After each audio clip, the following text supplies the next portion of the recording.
partager mon écran, à moins si tu veux prendre encore quelques remarques, Mick. Bah, j'ai dit, on peut prendre quelques questions. Les gars, doucement hein, dans les commentaires, sinon on va être obligé de ban, parce qu'après, nous, il y a la modération hein, qui passe derrière. Je vois les derniers commentaires. Je suis en train de remonter un peu. Hein. On essaie de prendre au fur et à mesure les questions. Ouais, n'hésitez pas à les poser, les gars. Bah tiens, question du NES. Les gars, j'ai tout vendu, toutes mes cryptos à break-even alors que ça faisait 4 ans que j'étais dans le game. C'est quand que je rentre sur le marché? C'est galère. Déjà, si tu es ressorti à break-even, c'est déjà mieux, je pense, que une bonne partie des personnes. Après, ça faisait 4 ans que tu étais sur le marché, c'est-à-dire que tu as acheté au sommet de 2021, en fait, pour être à break-even sur ça. Et encore, même au sommet 2021, sur le Ça dépend ce que BTC. tu as acheté. Hein. Ça dépend ce que tu as Ouais, acheté. À part le ça BTC, dépend tu ce es que dans tu le as trou. acheté. Hein. De quoi? Bah, si tu as Il a acheté de pris de l'Ether, l'Ether. effectivement. Ouais, voilà, si tu as acheté de l'Ether, tu es, dans le trou. Et après, la majorité des altcoins, si tu les achetais en top 2021, oui. Mais en fait, quand on n'achète pas en one shot, on achète toujours en DCA, au fur et à mesure.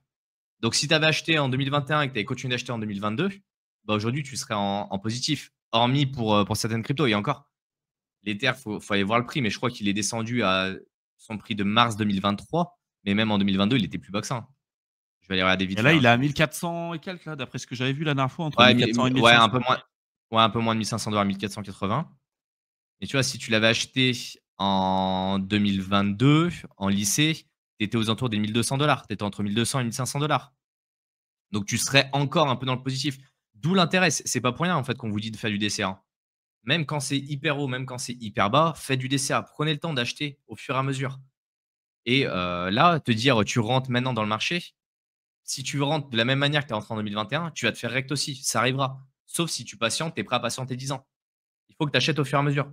On n'est pas à l'abri qu'il y a encore une grosse correction qui arrive là. Il n'y a Ouais, rien on en parlera qui sur balance tout. on va en parler sur la partie analyse technique. Hein. Pour l'instant, tu me diras ton avis un peu, Mickaël, là-dessus. Mais moi, en tout cas, à titre perso, je suis neutre. Hein. C'est-à-dire que je suis ni boule ni bear sur le court terme. Je pense que c'est très compliqué de pouvoir ouais, de pouvoir avoir un scénario entre guillemets à coup sûr. De toute façon, c'est jamais à coup sûr, mais j'ai même plus un biais négatif. C'est-à-dire que je me dirais même plus que la baisse n'a pas encore terminé et qu'on va aller chercher plus bas sur le BTC et du coup, bah, évidemment, sur la partie alt et tout. Mais je reste encore intimement convaincu que le bull n'est pas terminé, qu'il y a encore des choses intéressantes qui pourraient venir. De par le fait qu'on n'a pas encore eu le switch de dominance, ça aussi, il y a plusieurs écoles hein, de gens qui vont te dire que là, cette fois-ci, ça sera vraiment différent parce qu'on a une dominance du Bitcoin qui a fait que monter depuis le bear market et qu'il n'y aura jamais de switch parce qu'il y a eu le lancement des ETF, alors que les ETF, ça représente même pas 5% en fait des BTC qui sont détenus. Hein. La grosse majorité des BTC qui sont détenus, c'est on-chain, c'est pas du tout dans le biais des ETF en fait. Donc les rotations, évidemment que ça va jouer, évidemment qu'il faudra voir un petit peu comment ça se passe d'un point de vue instit. Mais la grosse majorité en fait des capitalisations et de l'argent que tu as, c'est on-chain en fait. C'est pas les individus, c'est pas chez BlackRock, c'est pas chez Fidelity, etc. J'ai donné pas mal de chiffres la dernière fois sur un rapport que j'avais présenté, justement sur ces idées-là. Mais après, pour répondre à ta question, Younes, on va pas te dire pour toi il faut que tu re-rentres ou n'importe quoi. On va te présenter dans tous les cas euh, des schémas, d'accord, des différents Des scénarios. Et scénarios. puis après, voilà. Et après, toi, tu te diras, ok, je décide de re-rentrer ou non. Mais ce qui est sûr, c'est que si pour toi la meilleure chose à faire, et c'est peut-être ce que tu as fait là, c'était de sortir, tu auras peut-être bien fait de le faire. Mais tu vois, en fait, pour quelqu'un qui aura une vision long terme à 10 ans, peut-être que la meilleure chose à faire aujourd'hui, sans se poser une question, c'est d'acheter.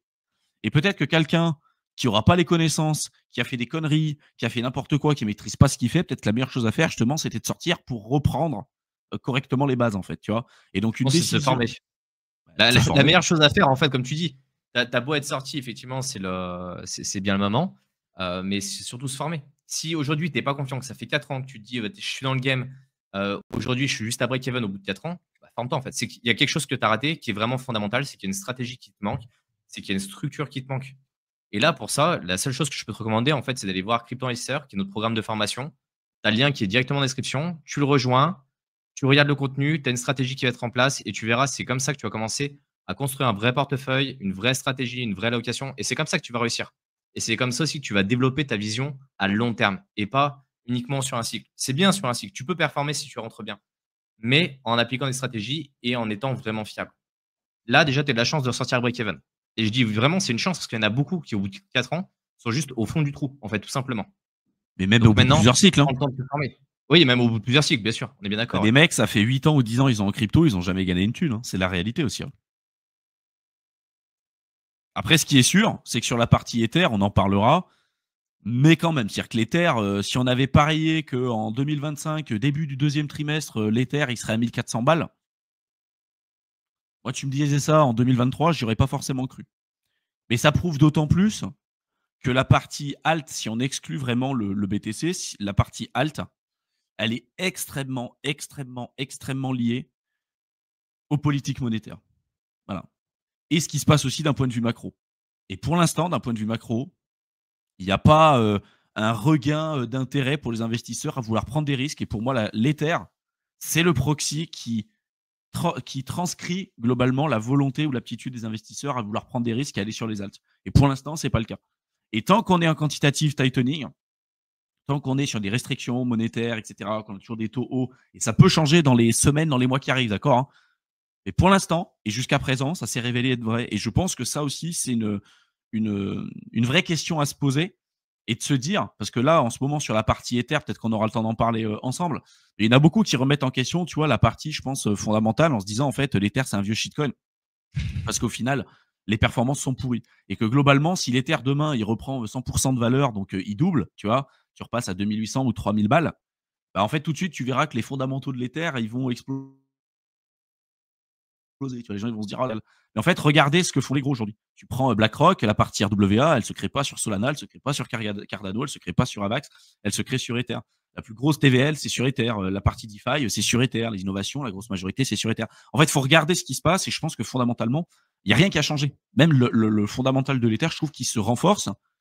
Et le questionnement à avoir, c'est de se dire, par rapport à Solana et ce qu'on a connu, sur la partie Sol Ether, il y a eu un vrai shift en fait. Il y a eu les utilisateurs crypto qui se sont dit en fait, nous, notre demande et ce qu'on veut faire aujourd'hui, c'est pas tout ce qu'on retrouve globalement sur l'Ether et tout, parce que ça coûte quand même relativement cher de le faire. On veut trader du même coin. Et là où ils ont été hyper réactifs, ils ont su recréer un narratif, c'est sur Solana. Mais pour moi, c'est pas pour autant que c'est la fin et que c'est que l'Ether, tu vois, va jamais remonter. En tout cas, aujourd'hui, je reste toujours très optimiste par rapport à ce projet et qu'on retrouve à peu près les mêmes seuils et les mêmes niveaux de peur, de crainte. Et vous allez voir que d'un point de vue technique, on retrouve à peu près sur les mêmes niveaux qu'on était en fin 2018, début 2019, quand on avait un Ether entre 70 et 100 balles. Sauf qu'aujourd'hui, on est 15 fois plus haut, quoi. Mince, c'est pas celui-là que je voulais montrer. Attends, je voulais juste partager quelque chose parce qu'en fait, souvent, on parle de l'Ether. Moi, c'est un projet que je suis, énormément parce que j'adore la techno derrière. C'est eux qui font les normes, c'est eux qui font l'évolution du marché, hein. Il y a un moment, il faut arrêter, la plupart des autres projets, l'innovation, elle est complètement éclatée. C'est juste sur le papier, c'est pas capable d'être mis en place. Je vous invite à aller sur ce site-là, mucharu.ninja. Et en fait, ça vous donne le nombre de projets qui sont sur les différentes plateformes. Donc, on voit que sur Solana, il y a quand même un sacré nombre. L'Ether, il y en a quand même un sacré nombre. Mais surtout, quand on cumule le market cap des projets qui sont dessus, on voit qu'en fait, les autres blockchains, elles sont inexistantes. Quand on parle de la BNB Chain, qui est quand même l'élément principal de chez Binance, c'est 1,7% du market cap au niveau des projets. On parle des tokens qui sont construits dessus, hein. Et ici, si on regarde un petit peu le top 100, maintenant, ils mettent toutes les plateformes. Avant, ils mettaient la plateforme principale. Et vous regardez, il y a énormément Ethereum dans la liste, hein. Oui, vous avez un peu de Solana. On est bien d'accord? Mais regardez, à chaque fois, Solana, c'est pour du même coin. Regardez où se créent vraiment les projets qui sont là pour le long terme, ceux qui apportent vraiment de la valeur, et vous verrez en fait où la valeur va se diriger.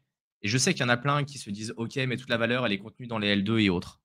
Ça, c'est pour ça que Vitalik, il a poussé un peu une gueulante récemment en disant maintenant, les L2, elles vont commencer à payer des frais. On va commencer à réorganiser ça parce qu'aujourd'hui, elles n'en payent pas assez. Aujourd'hui, elles exploitent le réseau Ethereum sans que l'Ether puisse en profiter. Et je sais qu'aujourd'hui, il y a beaucoup de projets qui fonctionnent comme ça.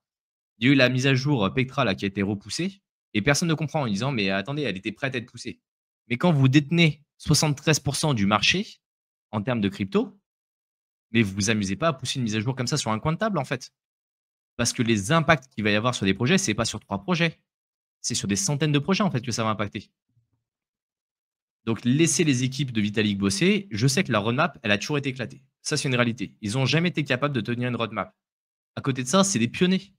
Donc, comment vous pouvez, euh, vous pouvez être contre des personnes qui sont pionnières dans des domaines quand vous avez Musk qui a commencé à faire des lanceurs réutilisables chez SpaceX, quand il a commencé à sortir les premières voitures électriques qui étaient vraiment en mode grande série, il y a eu de la casse, il y a eu des retards, il y a eu des échecs. Ben, c'est normal, tout projet qui construit doit passer par des échecs. Et je pense que ça, c'est une vision qui est très occidentale et très française de ne jamais avoir d'échecs. C'est une réalité. Si vous voulez apprendre, si vous voulez évoluer, il y a besoin d'avoir des échecs. Mais Ethereum, vu l'inertie aujourd'hui qu'ils ont, ils ont besoin d'avoir des échecs, ils ont besoin d'avoir des problématiques. Aujourd'hui, beaucoup de personnes se posent la question de l'utilité du token, qui reste quand même un élément qui est majeur dedans. Oui, il pourrait concentrer plus de valeur. Et je pense que c'est l'objectif aussi de Vitalik sur le long terme. Vitalik, ça fait bien longtemps qu'il aurait pu se barrer, hein. Vu le capital qu'il a en Ether, il aurait pu tout solder, merci, au revoir, hein. Il n'a pas besoin de ça. S'il continue de développer encore avec ses équipes, c'est que il est là pour la tech, il est là pour innover. Il y a d'autres projets qui sont sur ce goût-là. Et beaucoup de Layer 2 sont incapables en fait d'innover à l'heure actuelle. Il y a 2-3 projets qui essaient de travailler un peu sur du zero knowledge et autres, mais c'est une infime partie c'est une infime partie du marché. En fait, la grosse majorité, le gros avantage qu'ont les autres par rapport à Ether, c'est qu'ils regardent le crash test en fait globalement. L'Ether aujourd'hui, c'est ce qui fait le crash test. C'est-à-dire qu'ils vont essayer, ils vont innover, ils vont essayer de pousser encore plus loin ce qu'ils peuvent faire. Et si aujourd'hui on a des innovations comme les DEX, la GameFi, la DeFi, etc., globalement, c'est grâce à Ether. Et le gros avantage qu'ont ces autres blockchains, c'est de se dire tiens, ça a marché sur Ether, hop, je prends, je fork, je le mets sur ma blockchain. Ça n'a pas marché, je le fais pas. Ça, c'est intéressant, je vais le switcher un petit peu, je vais le mettre de mon côté. Et ça, c'est une position qui est quand même beaucoup plus facile, dans le sens où, en fait, tu sais déjà ce qui va fonctionner ou pas, et tu peux varier les curseurs sans pour autant mettre des centaines de millions, voire des milliards sur la table, et des années en développement et tout, en sécurité, en audit et tout, parce qu'en fait, ça a déjà été fait, ça a déjà été testé. Et on verra, hein, tous ceux qui fonctionnent aujourd'hui, tu vois, quand il y aura la mise à jour Pectral, on verra, hein, ou quand il y aura une prochaine innovation sur l'Ether, parce qu'il y en aura sans doute dans les prochaines années, rapidement, on va les voir apparaître de partout à côté. Mais évidemment, il y a des questions à se poser, d'accord. On n'est pas des maxis sur la partie. Enfin, moi, en tout cas, je ne suis pas du tout un maxi sur la partie Ether. Si demain, l'Ether, je considère que c'est un projet le plus à avoir en portefeuille, bah, évidemment, je m'en séparerai. Mais aujourd'hui, en tout cas, jusqu'à preuve du contraire, on est toujours sur des fondamentaux qui sont forts. Par contre, les performances sont à chier. Les performances sont à chier, ça c'est sûr. Et ça fait questionner. D'accord. Mais justement, si on est aujourd'hui quelques centaines sur le live à s'interroger sur la partie Ether en termes de prix, dites-vous qu'il y a des millions de personnes autour du monde pour qui c'est la même chose et qui ne se posaient pas toutes ces questions quand l'Ether était à 4000 balles ou quand on était à l'ATH sur 2021. Pour autant, les fondamentaux entre 2021 et aujourd'hui, il y a quand même plein de choses qui sont passées sur Ether. On est toujours sur une blockchain, comme tu l'as montré, hein, qui représente plus de 75% du marché des tokens qui sont lancés, là où il y a la plus grosse innovation, là où globalement il y a la plus grosse TVL, là où il y a tous les stablecoins. Je veux dire, tu peux t'amuser à regarder ce que tu veux. Je veux dire, la TVL sur les stablecoins, c'est sur Ether. Hein. C'est pas sur les autres. Sur la DeFi, c'est sur Ether. Bref, les fondamentaux sont là. Et par exemple, les gros aujourd'hui, où est-ce qu'ils build? Tu prends BlackRock sur la partie RWA, ils build pas sur Avax. Hein. Ils build pas sur Cardano. Ils build pas sur Solana. Non, mais c'est une réalité. Ils build Comment ça? Comment ça, ils vont pas build sur Avalanche? C'est build. Et la Bear Chain, pourquoi ils build pas sur la Bear Chain? Alors, pourtant, ça vient de sortir, il y a des super rendements dessus. Ils build sur Ether, les gars. Et du coup, pareil, quand on parlait de Trump, on a parlé du token Trump. Qu'est-ce qui s'est passé quand ils ont créé le fonds World Liberty Financials? L'objectif, c'est de créer des instruments financiers sur la partie DeFi. Et là, ils ont sorti leur stablecoin et tout. Leur stablecoin, il est créé où? Sur Ether. Quand ils ont lancé leur Trump de merde sur Solana, qu'est-ce qu'ils ont fait? Je vous avais montré des évidences on-chain. Ils ont vendu du Trump pour acheter de l'Ether. Regardez ce que font les gros, en fait, globalement, jusqu'à maintenant. Ça ne veut pas dire qu'il n'y a pas d'intérêt de se diversifier, d'être sur d'autres Layer 1. Et a priori, si vous étiez diversifié hors d'Ether et plus principalement sur Solana, vous aviez eu des bien meilleurs perfs. Vous avez bien fait de le faire sur ce cycle jusqu'à maintenant. Mais attention, si vous voulez une vraie alt season aussi, que vous soyez pour ou contre l'Ether, en fait, on s'en fout. Vous avez tout intérêt à ce que l'Ether ait des belles perfs parce que sans ça, vous n'aurez pas d'alt season. Tout part de là. En fait, c'est où est-ce que viennent les poches de liquidité. Là, aujourd'hui, on se rend compte que les liquidités qu'on a eues en crypto, c'est un vase clos.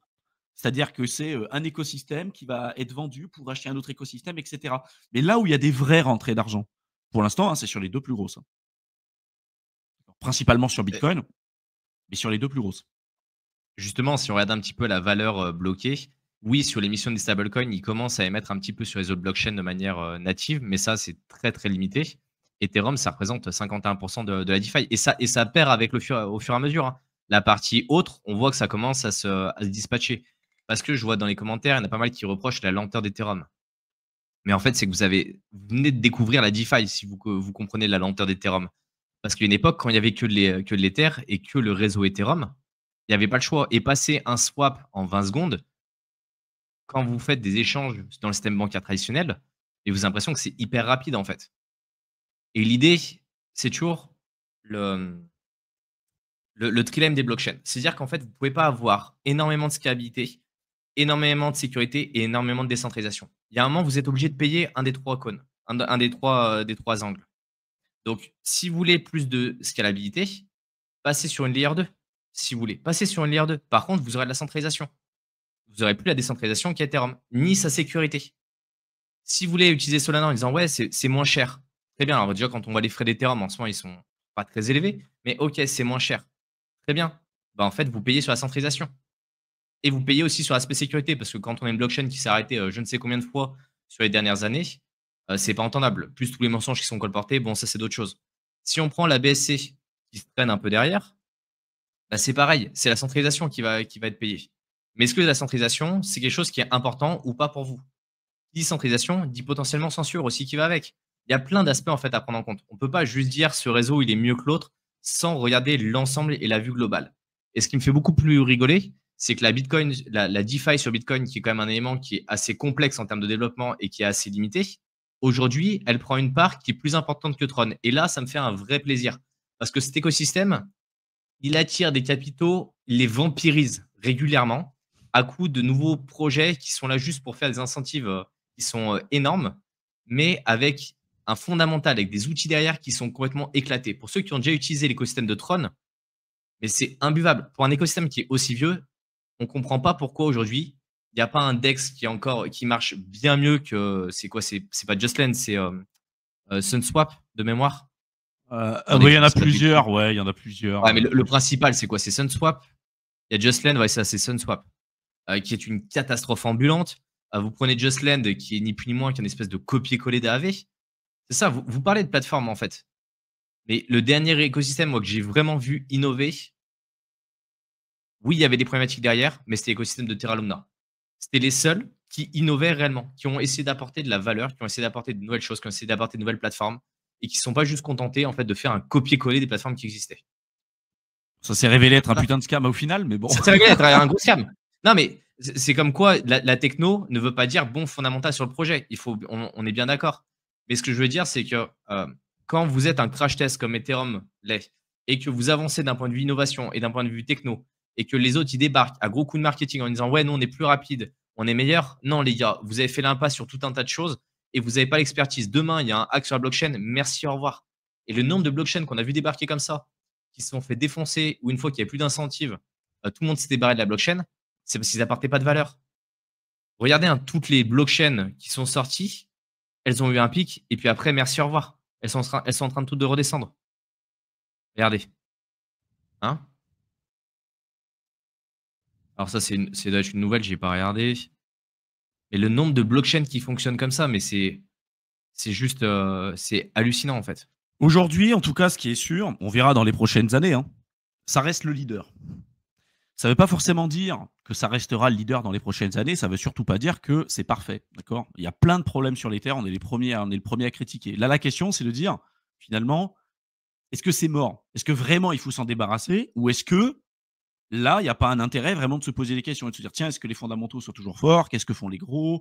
Est-ce que vraiment vous pensez que fondamentalement, en fait, si on occulte le prix, c'est-à-dire si demain, on prend les mêmes fondamentaux, le même fonctionnement de l'Ether aujourd'hui, je vous mets un Ether à 7000 balles, est-ce que vous n'allez pas avoir un biais qui va vous dire, tiens, le fondamental, il est super, alors que globalement, il n'a pas changé?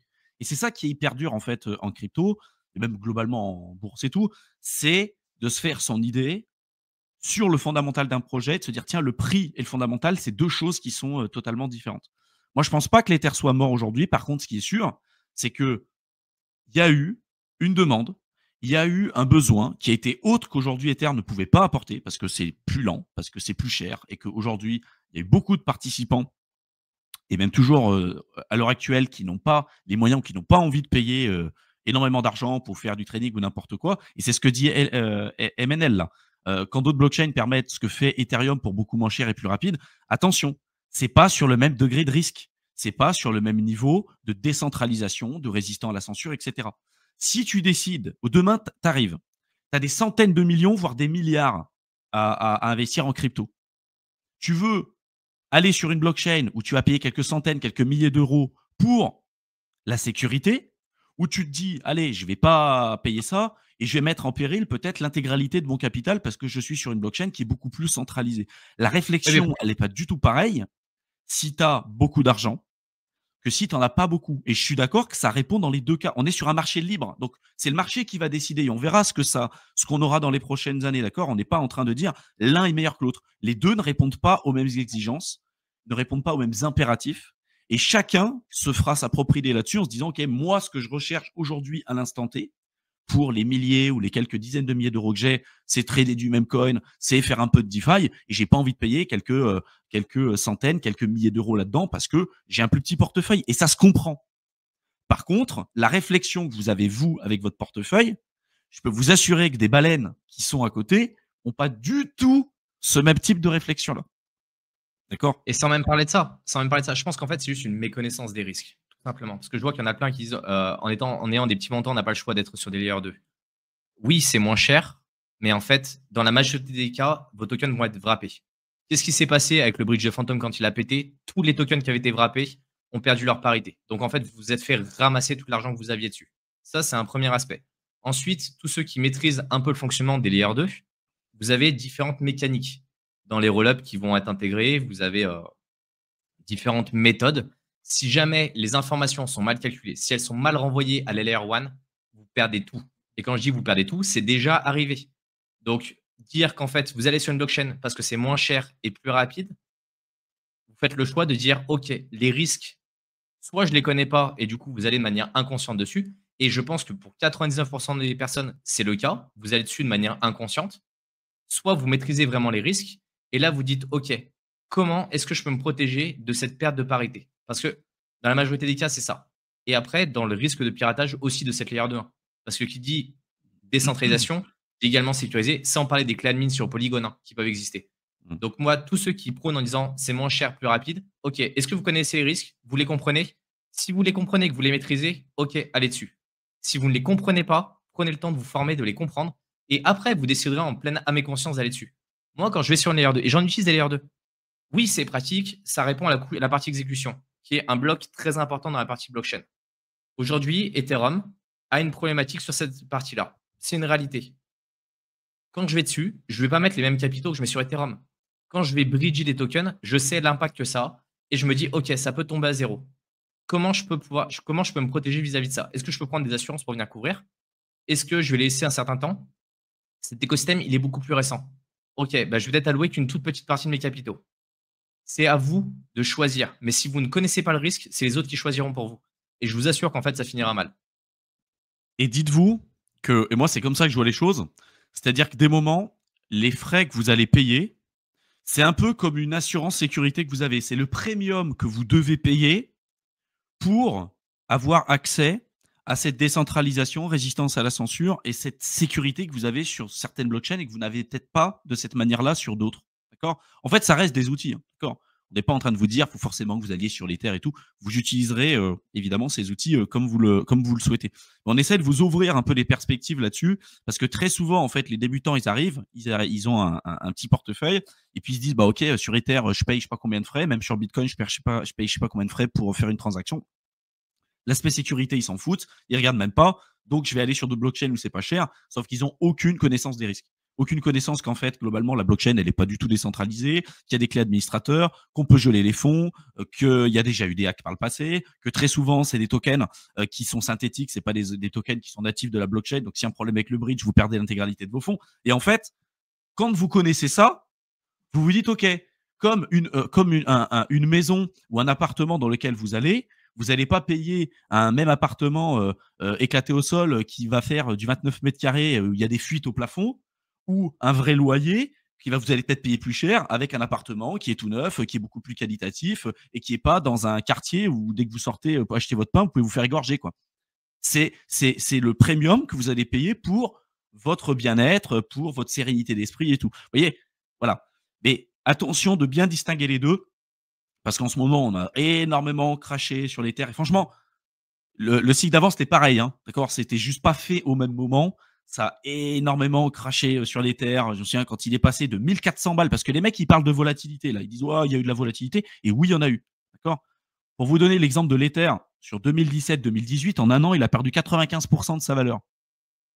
95%, t'es passé de 1400 balles à 70. La volatilité que vous avez en crypto, et on parle de la deuxième plus grosse, l'Ether, quand il s'est fait lister, au départ, vous pouviez échanger un Bitcoin contre 2000 Ether lors de l'ICO.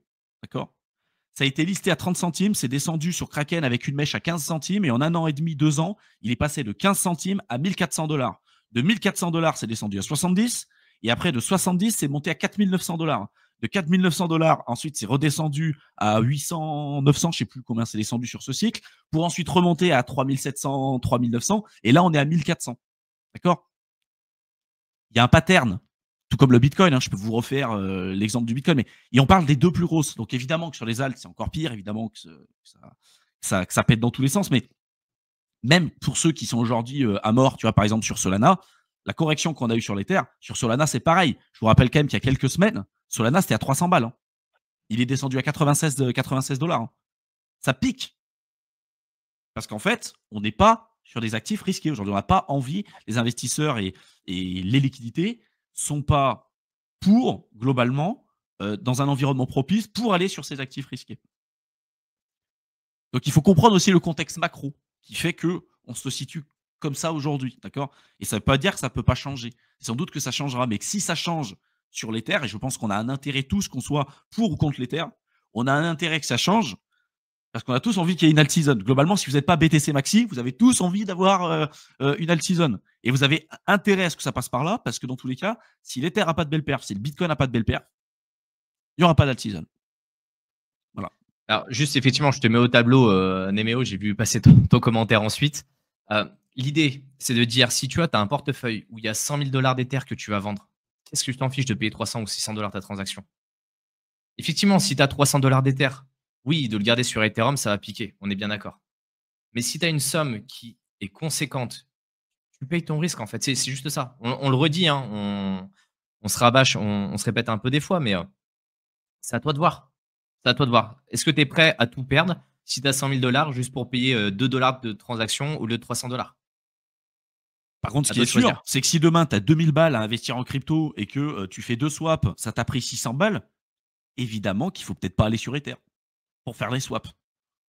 Tu vois, en fait. Une plateforme centralisée.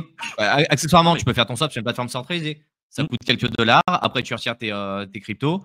En ce moment, c'est quoi? C'est 4 $, 5 $, peut-être les frais de retrait. Tu t'en sors quand même pas trop mal. Ouais, puis là, en ce moment, sur l'Ether, les frais, ils sont vraiment pourris. Enfin, ça représente rien, quoi. Vous dressez un portrait de l'Ether qui présente Ethereum comme une blockchain qui n'est pas faite pour la masse adoption. C'est justement ce qui pénalise par rapport à d'autres comme Solana ou Sui. Je ne crois pas qu'en fait, Ethereum n'a jamais marketé, de mon point de vue, d'être dans la masse adoption. Ils sont là pour apporter de la technologie qui va faire le futur de demain. Et c'est pour ça que dans les discours de Vitalik, il était cette partie exécution qui est pour la masse adoption, on n'est pas capable de la gérer à l'heure actuelle. Peut-être que plus tard, ils sont capables de la gérer. Donc après, ça sera à eux de voir comment ils veulent développer ça. Mais aujourd'hui, on n'est pas dans la masse adoption. Aujourd'hui, dans la réalité, l'adoption des cryptos, c'est quoi? C'est 2-3%. On avait regardé au niveau mondial. J'ai plus les chiffres en tête. C'est 3%. Sur Bitcoin, c'est 3% aujourd'hui au niveau mondial. Sur Bitcoin, sur le reste de l'écosystème, on est encore plus bas. Donc arrêtez de parler de masse adoption. on pourra parler de masse adoption quand on aura un certain pourcentage et un certain nombre de personnes qui seront dedans. Et là, on pourra vraiment se poser des questions.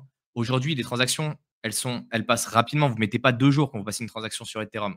Elle ne vous coûte pas 150 $ à l'heure actuelle. Oui, quand on sera en plein bull run, en pleine phase euphorique sur l'Ether, oui, ça pourra coûter plus cher. Mais aujourd'hui, c'est juste à vous de voir comment vous l'utilisez. Et cette masse d'adoption, elle passe pas par une centralisation. Là, je suis pas d'accord. On peut avoir une certaine décentralisation, on peut avoir une certaine sécurité, mais il y a un moment, il va falloir trouver le ratio entre tout. Et le futur, on ne le voit pas avec une seule blockchain. On n'a jamais dit qu'Ethereum serait la seule blockchain qui prendra l'intégralité du marché. C'est pas ma vision des choses et ça l'a jamais été. Ma vision des choses est qu'on aura des blockchains qui seront plus ou moins fortes, qui seront plus ou moins adaptées à certains marchés. Parce qu'on parle de Solana. Solana est très bien pour les mêmes coins, mais il est inadapté à plein d'autres situations. Parce que centralisé, parce que potentiellement censurable, parce qu'il s'arrête. Vous ne mettez pas du Solana dans une chaîne industrielle. Parce qu'une blockchain qui s'est déjà arrêtée plusieurs fois en quelques années, c'est impensable. Parce qu'on pense d'abord à la sûreté avant même de penser à la rapidité. Vous voyez, c'est juste pas les mêmes cas d'usage en fait. Et donc après, oui, on va avoir des sous-couches qui vont permettre d'échanger entre elles et qui permettront justement de faciliter et de répondre à l'ensemble des besoins. Donc aujourd'hui, dire que Solana répond à la masse adoption, non, elle ne répond pas plus qu'Ethereum à la masse adoption. Elle répond aux besoins des mêmes coins à l'instant T. Je ne maîtrise pas cette blockchain en profondeur. Je l'ai testé en testnet, mais je ne la maîtrise pas en profondeur. Donc je ne pourrais pas vous en parler en détail. Mais ce qui est sûr, c'est que l'avenir est fait de plusieurs blockchains et pas d'une seule qui va couvrir l'ensemble des besoins. Du moins, c'est ma vision des choses. Et surtout, dites-vous que ce que vous vivez aujourd'hui et les questions que vous vous posez, vous verrez rapidement que ces questions vont s'estomper si on commence à avoir des prix sur un Ether qui sont beaucoup plus élevés. Le jour où on a le prix d'un Ether, mais c'est ce que disait Rodney, je crois que je l'ai vu passer tout à l'heure aussi, pardon, c'est juste là. Quand l'Ether sera 10-15K, on en reparlera. En fait, tu verras que toutes ces questions vont s'estomper. Ou alors, tu en auras d'autres qui arriveront. Ce sera tout de suite en mode « Ah, c'est bon, pour la masse adoption, c'est nickel, c'est génial. » Parce qu'en fait, le prix, c'est ce qui fait le narratif.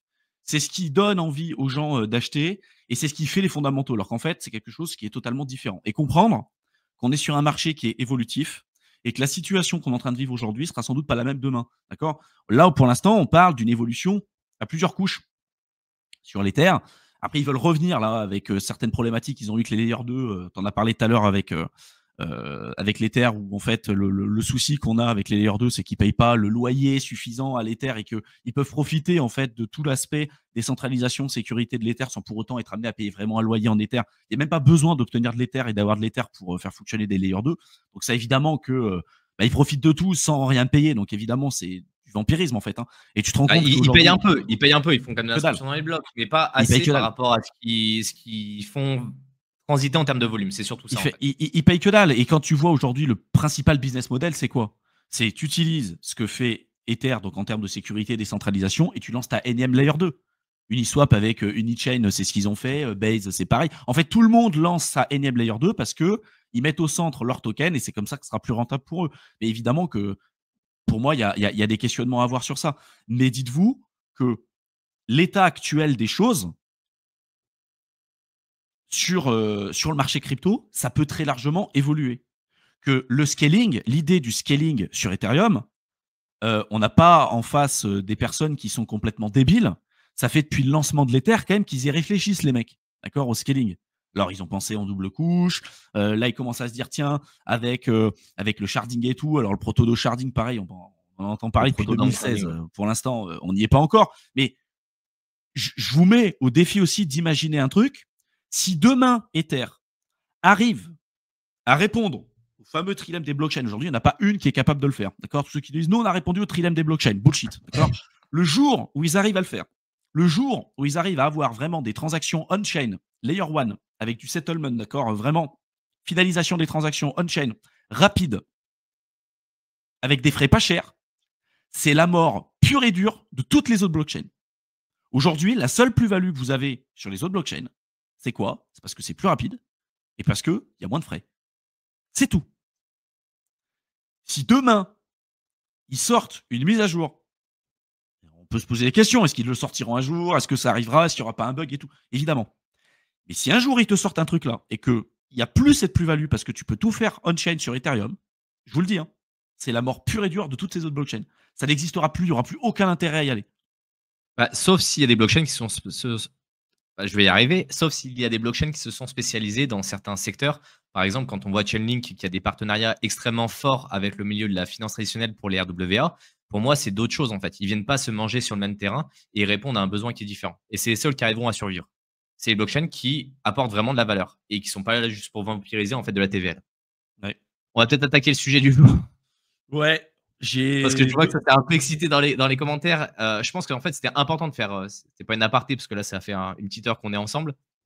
Mais c'était important d'échanger sur ces éléments-là pour que vous puissiez au moins être au goût du jour. Et après, oui, bien sûr, on va passer sur la partie analyse. Ne soyez pas impacté en permanence par les news du marché. Je vois qu'il y a des personnes qui parlent, oui, mettez un stop loss dès que ça perd 5% et autres. Et les gars, prenez du recul, en fait. Prenez du recul, commencez à comprendre. Là, on va vous présenter ce qui va globalement se passer, du moins les scénarios qui sont possibles sur les tendances à venir. Mais prenez le temps de bien comprendre les différents éléments. Et surtout, quand on prend le temps de parler de l'Ether comme ça en profondeur, c'est qu'il y a une raison. C'est pas juste pour vous faire un laïus sur Ethereum. On n'est pas payé par eux, on n'est pas maxi sur Ether. Mais c'est important pour comprendre la dynamique du marché et comprendre les fondamentaux dans le secteur des cryptos. Et si demain on doit s'en séparer parce que concrètement, fondamentalement, on considère qu'il n'y a plus d'intérêt et que le risque en vaut pas la chandelle, évidemment, on s'en séparera. Mais aujourd'hui, on préfère être transparent avec vous aussi et vous dire ce qu'on fait nous. On n'est pas parole d'évangile, on peut se tromper, vous n'êtes pas obligé d'être d'accord avec nous, on est là aussi pour pouvoir échanger avec vous, hein. D'accord les gars? Et je pense que c'est hyper important de garder ce genre de, de débat et d'échange parce que ça permet de confronter les idées aussi. D'accord. Souvent, on va avoir tendance à évoluer, et nous aussi, on se met dedans, hein, mais d'évoluer dans notre propre carcan sur ce qu'on va voir et de pas forcément sortir aussi des sentiers battus. Je pense que c'est hyper important de confronter nos idées régulièrement parce qu'aujourd'hui, qu'on le veuille ou non, on est dans du flou à 100%. Je veux dire, c'est un écosystème qui n'existait pas il y a 16 ans, hein. Donc là, on est en train de découvrir l'histoire en même temps que vous. Donc voilà. On verra.